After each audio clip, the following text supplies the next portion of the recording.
you doing? How you doing? How you doing? Yeah. Hello, hello, hello, hello. How are you doing?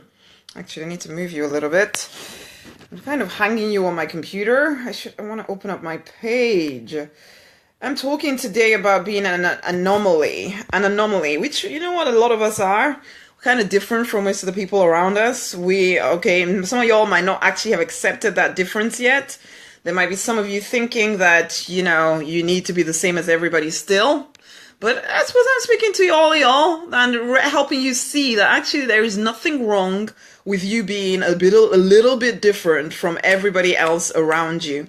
If anything, you need to understand that you are called, there's a reason you exist, there's a reason that you feel the way you feel, and that it's time that you accepted that instead of trying so hard to be the same as everybody else around you.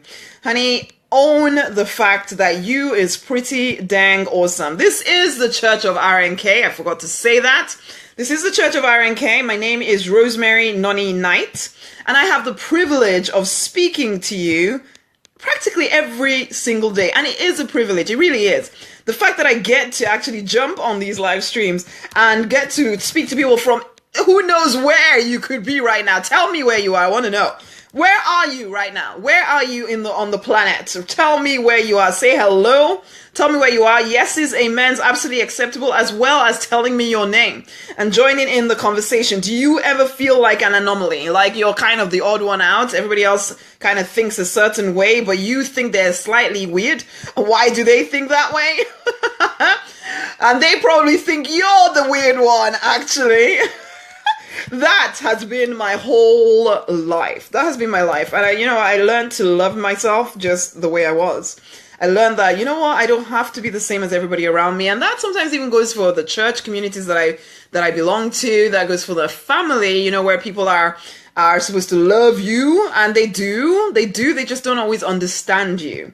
The thing is that you desperately want to, and I'm talking from maybe my experience here, but I desperately wanted to belong.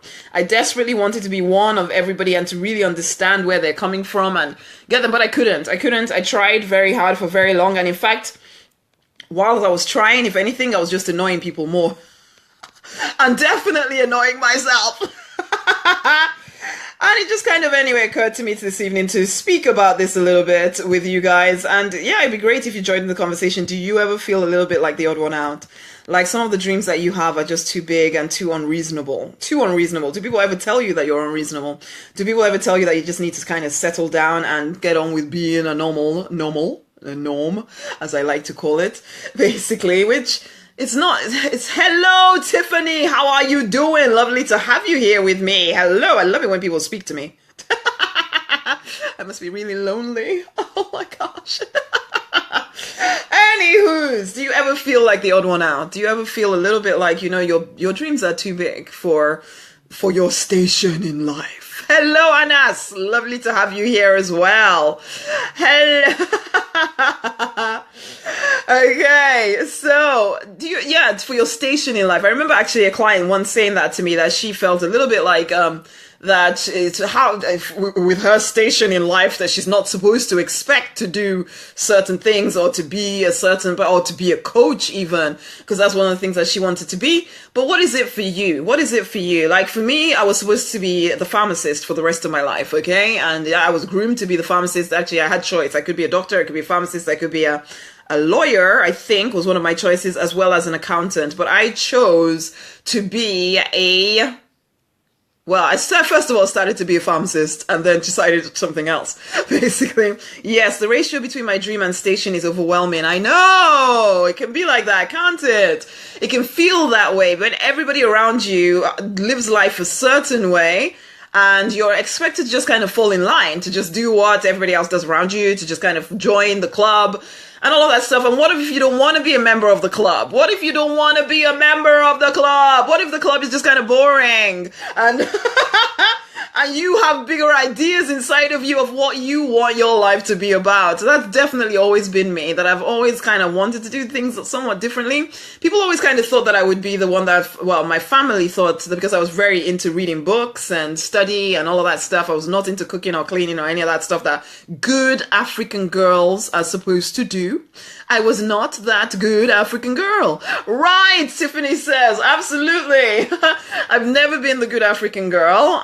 In fact, the whole idea of it was quite stifling and horrible. And you know what? I was also a bit of a rebel. So when my mom tried very hard to get me into the kitchen, teaching me all the stuff that I was supposed to learn, because she felt the need, and you know what, I love my mom, I do, I really love my mom, but she felt the need to, you know, really be disciplinarian around it. I felt the need to rebel as well.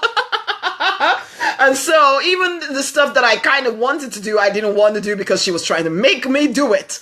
Okay, and I wasn't having that. And there was the one few victories I could have in my household because, yeah, I was brought up in Africa where no, you don't really rebel against your parents and get away with it completely. You kind of get whipped or something. So, but this was one of those things where I was like, I don't care. I'll take the beating. I'm not coming. I'm not coming.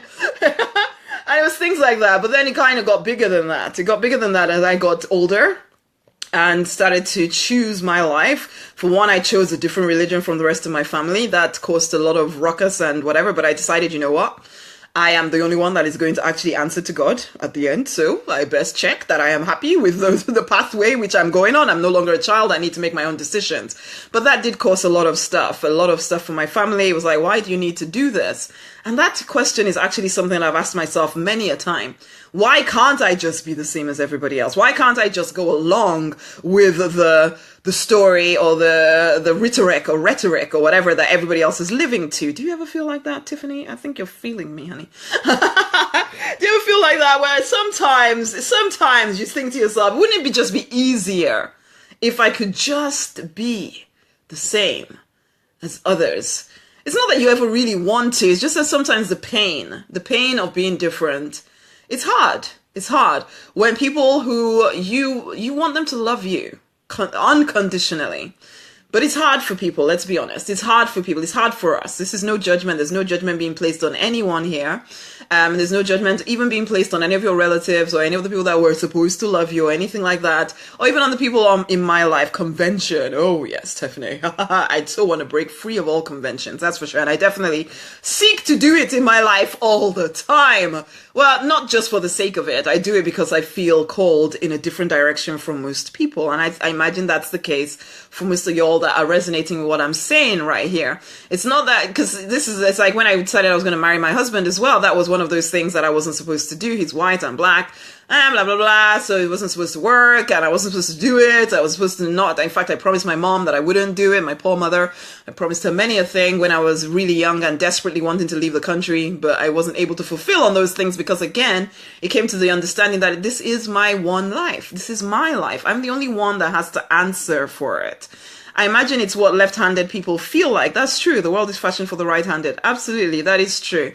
They might always feel a little bit on the outside, although I imagine things are getting a little bit better as people are becoming a lot more aware that maybe you need to create things for other people.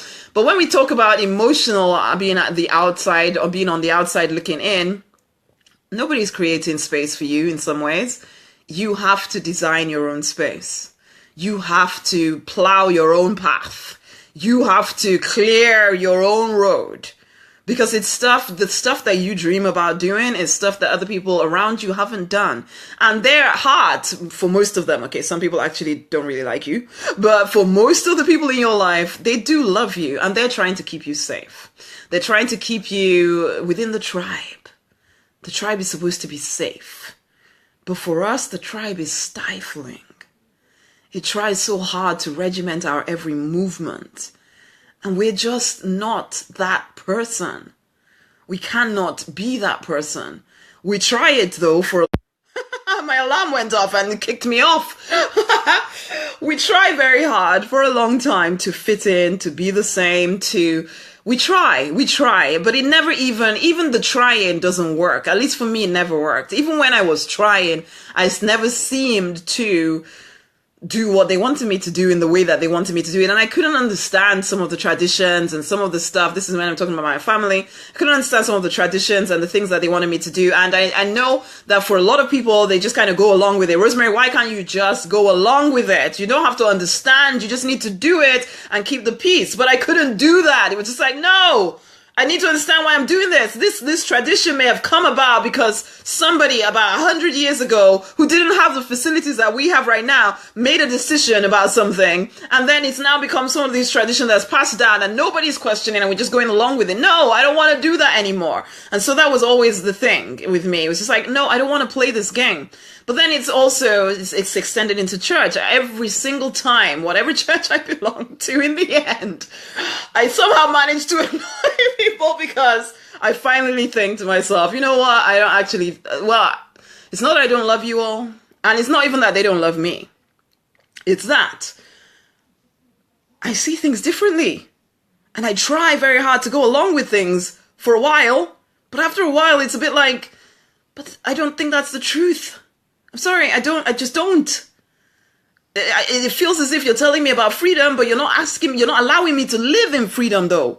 Basically, because if I don't do things the way you want me to, then there's something wrong. And that was the same with family, the same with church. And so there was always a conversation. Even if you do the sacrifice of assimilation feels worse than being an outsider. Yes. Mavericks change the world. Woo! Absolutely, my honey, Tiffany. That's absolutely true. And what was I going to say there? And it's like, it's not that I don't love people. I actually really do.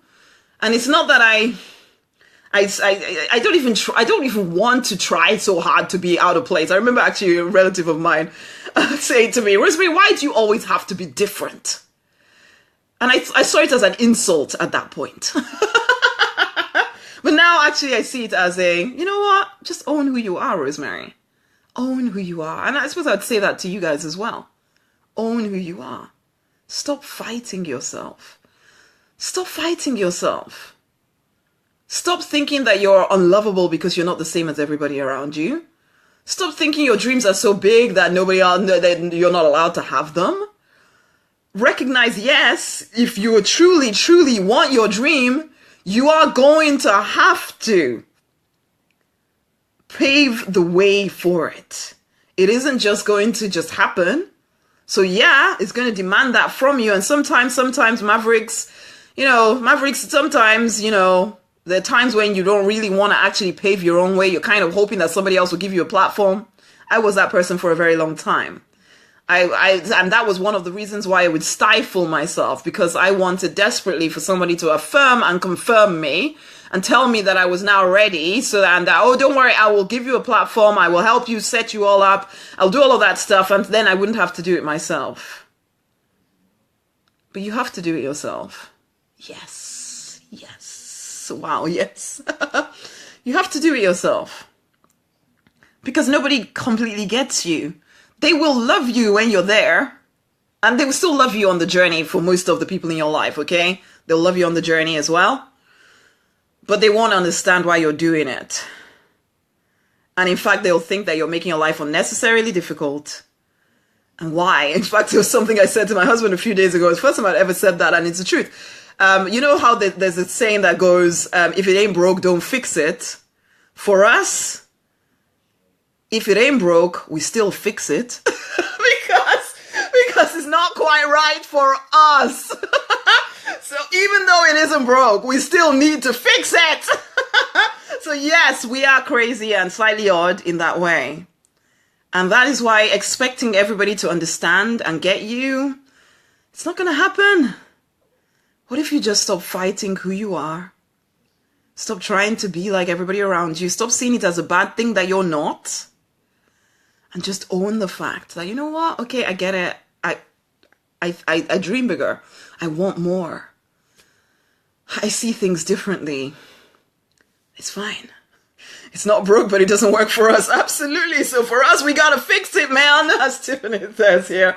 We absolutely got to fix it, even though it's not broke. That is just the way it is for us. And you can accept that.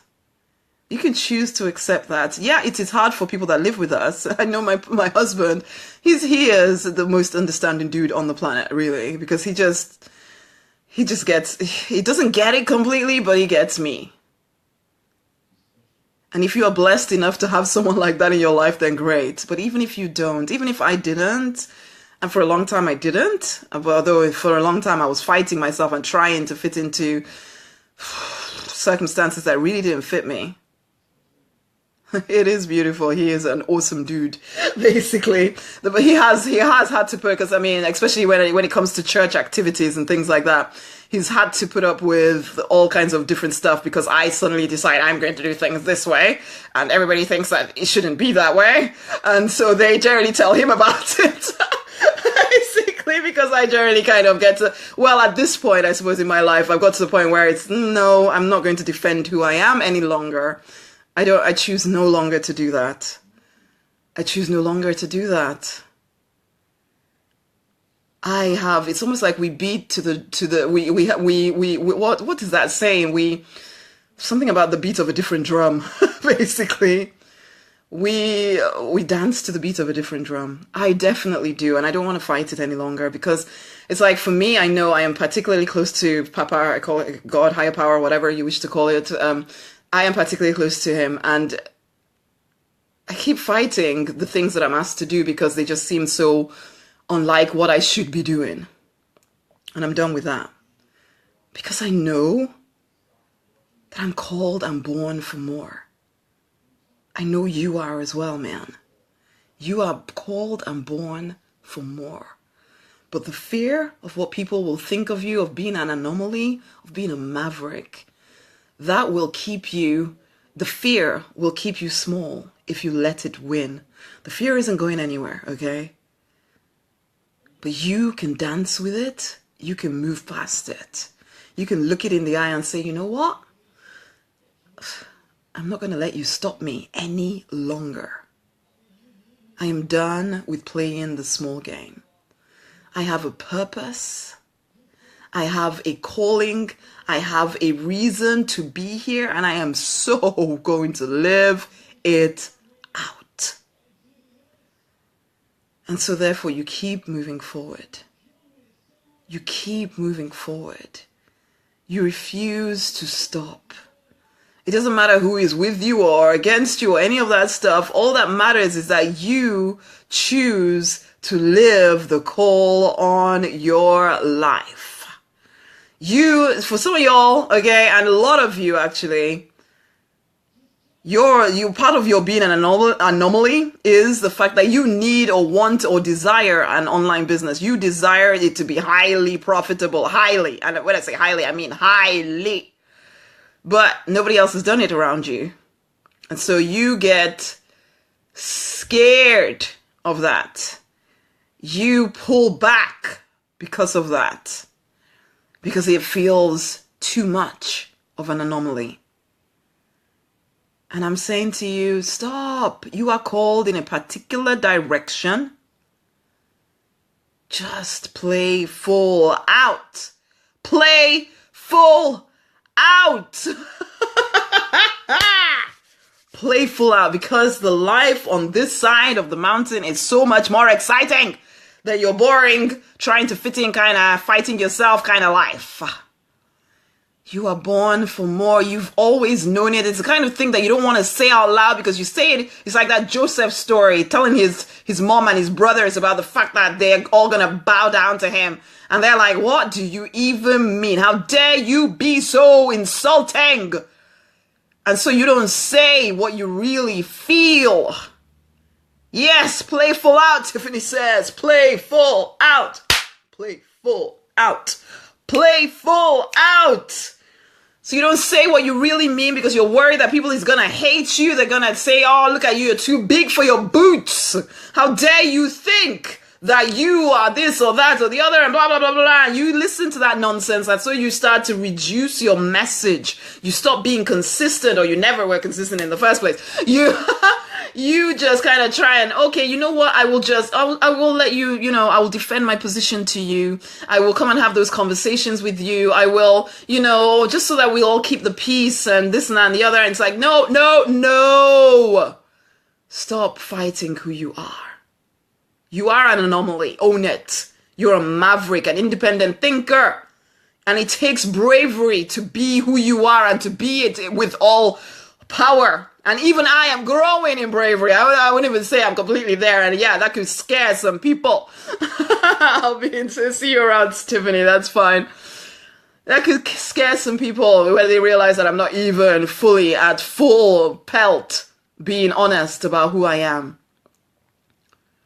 I'm done with the small game. I hope you are as well. You know what? I'm going to bring this to a close, but this is what I want to make this invitation to you. We, the anomalies, we, the Mavericks, are gathering in the Deliberate Millionaire Fast Track Club. It is the most awesome place where you get to actually own who you are. Stop fighting who you are. Be the maverick, awesome person that you're born to be. If you're just joining in, you want to listen from the beginning, okay? This place is where you learn how to actually take the ideas, the plans, the big vision from inside of you, and you make it into reality. It is in the club. We are all anomalies there. We are all somewhat different from the people around us, but together we are powerful. You don't have to be anything. You don't have to be anything other than who you are in this club. You get the training, the sales, the marketing, the mindset training to be the maverick, to be the wealthy maverick that you know you are born to be. You get me every single day giving you specific direction. If you come into that club and you ask me any question, I promise you this, that I will answer you, help you. And honey, in this brain, there is over $100,000 worth of coaching and training stored in here. There is me using that knowledge to actually make myself, build myself businesses that got me out of pharmacy completely so that I'm able to do this, okay? And you get access to that. I've worked with clients, helped them step themselves up. But now I'm making it all available in the Deliberate Millionaire Fast Track Club for us, the anomalies, for us, the Mavericks. Honey, no longer do you have to feel alone in a crowded space. No longer do you have to conform or capitulate on things that you don't want to conform on, okay? Come into the club. It is time for freedom, and it's time for you to step into your wealthy self, okay? So that you can start to make the difference that you know you are born to make. Honey, you need to go right now to rosemarynonnynight.com/DM Fast Track. This is our month that we're digging deep into sales activities online. You want to be part of that. We're going to be doing a live call. You want to be part of that. You want to come in. You want to ask any questions you have, whether you're already in business, whether you're, why is that stopped? Whether you're a creator, so you want to write books, music, art, that kind of a thing, or maybe you have a business opportunity, or you are a service provider or a product person, whatever it is, honey, come into the club. I will accelerate your income growth and also help you make more of a difference on this planet. Okay? Financial independence. I think every single maverick needs to be that, because that will help you stand firmer in what you actually believe, rather than just going along with what everybody else just says that you should believe. Go and join us. It's rosemarynonnynight.com/DM Fast Track. There is a trial offer on right now. Go and take part. Take part in it. Come and experience the awesomeness that is the club. 22 sales marketing mindset programs. Me there helping you every freaking day. The community of a place where you can feel at home, knowing finally you found people that get you. Okay. It's time to fight for and to deliberately design the life you are born to live because you wanna. Woo, because you wanna. Because you want to. Well, to you guys just coming on, I'm about to go. Until the next time, my honeys, you must listen to this from the beginning. It will literally change the way you look at things. If you are an anomaly, you're a maverick, you know you need to step things up, then honey, you need to listen in from the very beginning of this live stream. Until the next time, much love, my honeys. Bye. That has been the Church of RNK. And I am Rosemary Nonny Knight. And I'll probably see you again pretty dang soon.